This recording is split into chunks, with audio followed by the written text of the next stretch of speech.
हमारे YouTube channel university academy में आपका बहुत बहुत स्वागत है। सॉफ्टवेयर इंजीनियरिंग सब्जेक्ट की लेक्चर सीरीज में आज हम डिस्कस करेंगे कंपोनेंट्स ऑफ ईआर डायग्राम। सो इस वीडियो को देखने से पहले आप एक बार प्रीवियस वीडियो जरूर देख लें जिसमें मैंने ईआर डायग्राम के बारे में डिस्कस किया है। वो वीडियो देख के आपको पता चल जाएगा कि ईआर डायग्राम क्या होता है एंड ईआर डायग्राम को किस तरीके से ड्रॉ करते हैं। जब भी हम ईआर डायग्राम ड्रॉ करते हैं उसमें कुछ कंपोनेंट्स इन्वॉल्व होते हैं, यानी कि क्या क्या कंपोनेंट्स हैं जिससे मिलके कोई भी एक ईआर डायग्राम कंप्लीट होता है। प्रीवियस वीडियो में मैंने आपको ईआर डायग्राम एग्जांपल्स के थ्रू भी समझाया हुआ है, एक बार आप उसको जरूर रेफर करें एंड उसके बाद उसमें हम क्या कंपोनेंट्स हैं उस कंपोनेंट्स को हमने यहाँ पे डिस्क्राइब किया है। Generally an ER diagram consist of three main components: entities, attributes and relationship. And इसके अलावा कुछ आपके ऐसे भी यहाँ पे कंपोनेंट्स होते हैं जो कि ये जो मेन कंपोनेंट्स हैं इस पे बेस्ड और भी ये सारे कंपोनेंट्स हम इसको डिफाइन कर सकते हैं, लाइक आपका वीक एंटिटीज या इसके अलावा मल्टी वैल्यूड एट्रीब्यूट्स या इसके अलावा कार्डिनैलिटीज। ये फर्दर थ्री कंपोनेंट्स हैं जो कि हमारे जो ओरिजिनली एग्जिस्टिंग हमारे कंपोनेंट्स है, मेन कंपोनेंट्स है किसी भी ईआर डायग्राम के, उस पे बेस्ड इन कंपोनेंट्स को हम डिफाइन कर सकते हैं। अब इन सारे कंपोनेंट्स को हम यहाँ पे वन बाय वन डिस्कस करेंगे कि ये क्या है एंड इसका ईआर डायग्राम में क्या रोल होता है। सबसे पहला जो आपका ईआर डायग्राम में कंपोनेंट आता है वो है एंटिटी, यानी कि जब भी हम ईआर डायग्राम ड्रॉ करेंगे तो सबसे पहले हम उसके एलिमेंट्स को, उस सिस्टम के एलिमेंट्स को आइडेंटिफाई करेंगे जिस सिस्टम के लिए हम ईआर डायग्राम ड्रॉ कर रहे हैं। सिंपली एंटिटीज को किस तरीके से रिप्रेजेंट कर सकते हैं या किस तरीके से डिफाइन कर सकते हैं। It can be any person, place, event और any object related to that particular system. For example, जैसे अब हम सपोज यहाँ पे बात करते हैं स्टूडेंट अटेंडेंस सिस्टम की। स्टूडेंट अटेंडेंस सिस्टम में एंटिटीज क्या क्या हो जाएंगी, उसमें क्या एलिमेंट्स इन्वॉल्व होंगे स्टूडेंट अटेंडेंस सिस्टम में।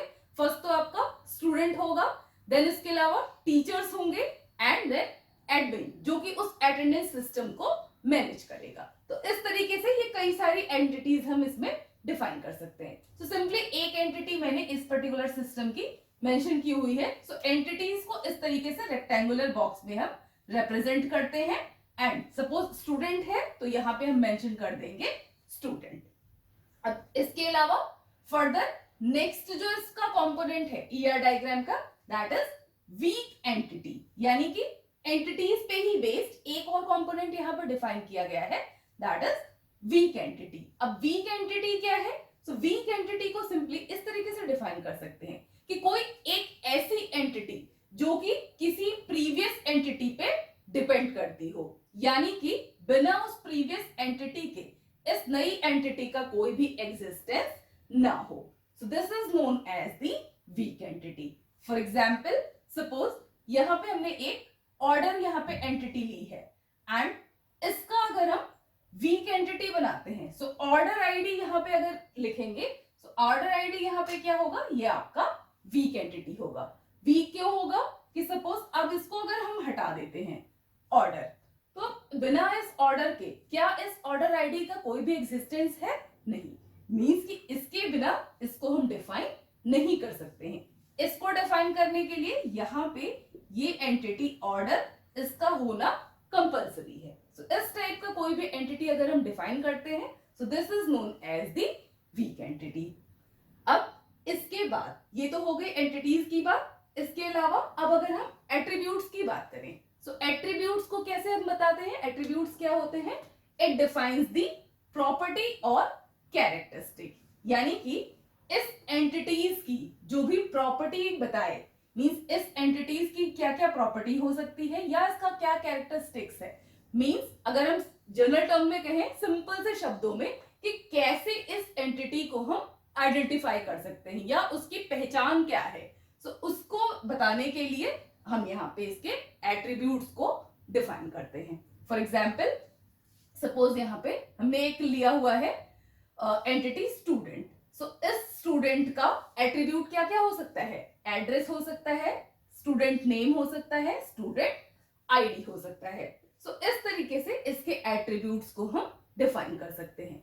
इसके अलावा कोई भी एट्रीब्यूट उसको भी हम फर्दर डिफाइन कर सकते हैं with the help of attribute, यानी कि लाइक आपका ये है एड्रेस। सो एड्रेस ये एक एट्रीब्यूट है जो कि किसको स्पेसिफाई कर रहा है, स्टूडेंट को, यानी कि स्टूडेंट का एड्रेस क्या है ये इसको बता रहा है। अब फर्दर हम इस एट्रीब्यूट को भी डिवाइड कर सकते हैं, इसके भी हम एट्रीब्यूट्स यहाँ पे बता सकते हैं। मींस इस एड्रेस को अब हम किन प्रॉपर्टीज के बेसिस पे डिफाइन करेंगे, एड्रेस अगर है तो एड्रेस में क्या क्या फील्ड हो सकते हैं, स्ट्रीट हो सकता है, सिटी हो सकता है, कंट्री हो सकता है, एंड जो भी आपका फ्लैट या हाउस नंबर होगा तो उसको भी इस तरीके से यहाँ पे एक एट्रीब्यूट रिप्रेजेंट कर सकते हैं। So further this address can be means defined as street, एक और इसका एट्रीब्यूट बना दिया गया है, then city and then number, ये इसका फ्लैट नंबर या हाउस नंबर उसको रिप्रेजेंट कर रहा है। सो इस तरीके से हम यहाँ पे एट्रीब्यूट्स को डिफाइन कर सकते हैं।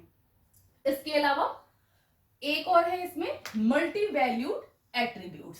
सो मल्टी वैल्यूड एट्रीब्यूट्स अब क्या है, इसको किस तरीके से डिफाइन करेंगे, the entities which are having more than one values, means कोई एक ऐसी एंटिटी जो कि कई सारे मींस वैल्यूज से रिलेटेड हो। अब हम यहाँ पे क्या है, सिंपली इस एंटिटी का रिलेशन अगर मोर देन वन वैल्यूज से है तो उसको हम कहते हैं मल्टी वैल्यूड एट्रीब्यूट्स। अब यहाँ पे इसको इस वाले से कंफ्यूज मत करिएगा, ये एक अलग चीज है कि एक स्टूडेंट है, उसका एड्रेस है, उसको फर्दर हमने कई फिर से यहाँ पे पार्ट्स में डिवाइड किया है, this is the different thing. But multi valued attributes क्या है, कोई एक single entity, if that entity is related to more than one values.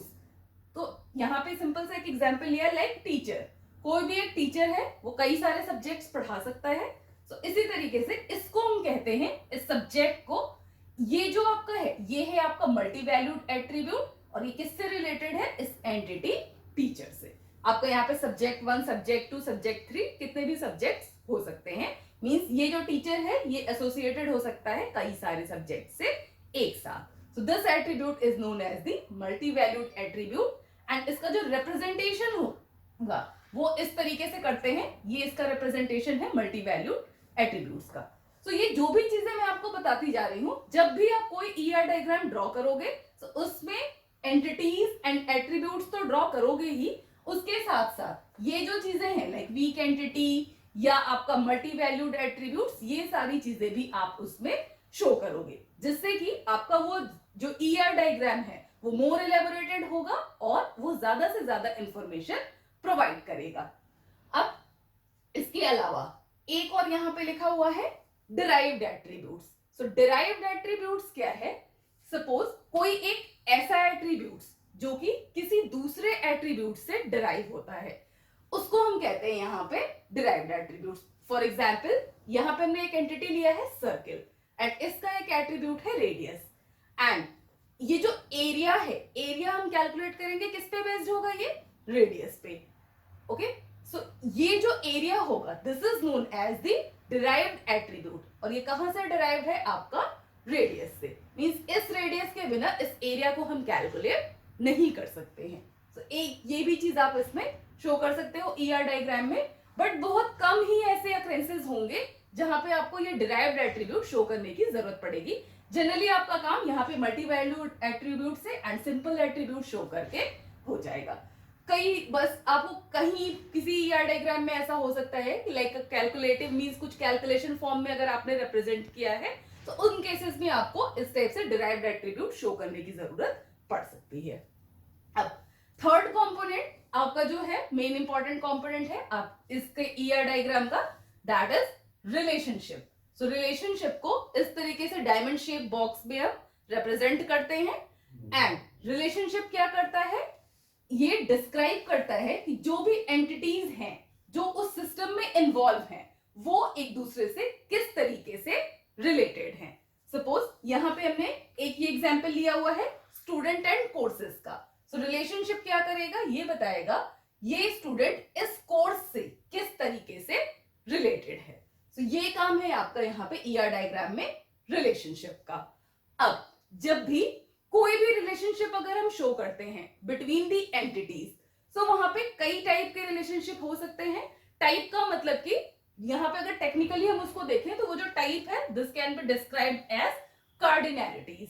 So cardinalities का मतलब ये है कि उस स्टूडेंट सिस्टम में या स्टूडेंट मैनेजमेंट सिस्टम में जो स्टूडेंट है या मान लीजिए इसमें कोर्सेज हैं, तो वो किस टाइप के रिलेशनशिप को रिप्रेजेंट कर रहा है। सो कार्डिनैलिटीज जनरली हम डिफाइन कर सकते हैं 1 to 1, 1 to many, many to 1 या many to many। ये 4 टाइप की कार्डिनैलिटीज जनरली हम ईआर डायग्राम में शो करते हैं। सो यहाँ पे कुछ एग्जांपल्स मैंने मेंशन किए हुए हैं। इस एग्जांपल्स को देख के आपको ये कार्डिनैलिटीज क्या है, इसको किस तरीके से रिप्रेजेंट करना है, ये समझ आ जाएगा। फर्स्ट एग्जांपल लेते हैं, student has courses. So students हैं कई सारे और वो कई सारे कोर्सेज में एनरोल होते हैं। जैसे आपकी क्लास है उसमें जितने भी नंबर ऑफ स्टूडेंट है and different suppose elective courses चल रहे हैं आपके यहाँ पे, तो वो इलेक्टिव कोर्सेज कई सारे स्टूडेंट, एक इलेक्टिव कोर्स सपोज आपका क्लाउड कंप्यूटिंग चल रहा है उसमें सपोज 25 स्टूडेंट ने ले लिया, या डीआईपी आपका डिजिटल इमेज प्रोसेसिंग चल रहा है उसको अगर सपोज 30 स्टूडेंट्स ने ले लिया, या कोई तीसरा सब्जेक्ट आपका सॉफ्टवेयर इंजीनियरिंग अगर मान लीजिए इलेक्टिव है तो इसको कुछ स्टूडेंट्स ने ऑप्ट कर लिया।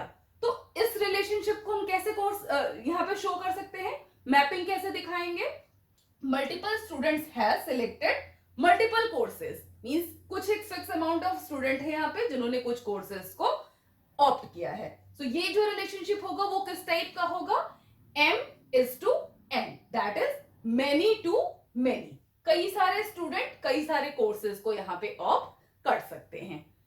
ये तो एक टाइप हो गया। अब दूसरा टाइप, एक और एग्जांपल लेते हैं यहाँ पे सपोज ईमेल आईडी का। सो ईमेल हैज कॉन्टैक्ट्स। जैसे आपकी ईमेल आईडी है उसमें n नंबर ऑफ कॉन्टैक्ट्स होते हैं, so single email ID can be associated to n number of contacts. So ये किस टाइप की कार्डिनैलिटी को शो करता है, 1:n, यानी कि 1 to many। इस तरीके का कोई भी रिलेशनशिप आप 1 to many का इस तरीके से शो कर सकते हो। यहाँ पे आप 1 लिखोगे एंड यहाँ पे n लिख के इसको रिप्रेजेंट कर सकते हो। अब इसके अलावा एक और एग्जांपल है, स्टूडेंट हैज लॉगिन आईडी। सो आप अगर किसी भी सिस्टम को यूज कर रहे हो, मान लीजिए अब आपको अगर अटेंडेंस सिस्टम यूज कर रहे हो, तो उसमें क्या होगा, हर एक स्टूडेंट के पास सिंगल लॉगिन आईडी होगी जिसको यूज करके वो उस सिस्टम को लॉगिन करेगा। ध्यान रखिएगा यहाँ पे मैं ईमेल आईडी की बात नहीं कर रही हूँ। ईमेल आईडी तो एक स्टूडेंट के पास कई सारी ईमेल आईडी हो सकती है, लाइक आपने एक सपोज जीमेल की आईडी बना ली, एक आपने हॉटमेल पे बना ली, तो वो तो एक सिंगल स्टूडेंट से एसोसिएटेड कई सारे आईडीज यहाँ पे हो सकती है। But I am talking about the login ID जो कि उस स्टूडेंट सिस्टम या स्टूडेंट मैनेजमेंट सिस्टम या स्टूडेंट अटेंडेंस सिस्टम में यूज किया गया है। तो वहां पे उस पर किसी भी एक पर्टिकुलर स्टूडेंट से एसोसिएटेड सिर्फ और सिर्फ एक आईडी होती है जिसको यूज करके उस सिस्टम में लॉगिन किया जा सकता है। तो यहाँ पे जो रिलेशनशिप होगा वो किस टाइप का होगा, 1:1, that is 1 to 1। And last यहाँ पे जो रिप्रेजेंट किया गया है relationship that is n to 1, यानी कि many to 1। एंड इसका एग्जांपल क्या है, एम्प्लॉइज वर्क्स डिपार्टमेंट। सो यहाँ पे employees works department, so multiple employees किसी भी एक सिंगल डिपार्टमेंट में वर्क कर सकते हैं। फॉर एग्जाम्पल जैसे आपके कॉलेज में सपोज CSE डिपार्टमेंट है, so उसमें कई सारी फैकल्टीज हैं, so multiple faculties can work in a department. So यहाँ पे जो रिलेशनशिप रिप्रेजेंट करेगा वो किस टाइप का होगा, many to 1। इसको रिप्रेजेंट करेंगे, इस साइड हम n लिखेंगे एंड इस साइड इसको 1 लिख के हम रिप्रेजेंट कर सकते हैं। सो इस तरीके से किसी भी ईआर डायग्राम में कार्डिनैलिटीज को हम रिप्रेजेंट करते हैं जो कि एग्जैक्ट अमाउंट ऑफ रिलेशनशिप या इन्वॉल्वमेंट, ये जो एंटिटीज हैं वो किस तरीके से किस एंटिटी का कितना इन्वॉल्वमेंट है with the help of these cardinalities हम शो कर सकते हैं। तो ये है आपके ईआर डायग्राम के सारे components. And ER diagram draw करते टाइम इन सारे कंपोनेंट्स को हम इसमें शो करेंगे। So this is all about the today's lecture. बाकी की चीजें हम अपने नेक्स्ट वीडियो में लेके आएंगे। अगर आपको ये वीडियो अच्छा लगा हो तो आप इसको लाइक कर सकते हो। Thank you.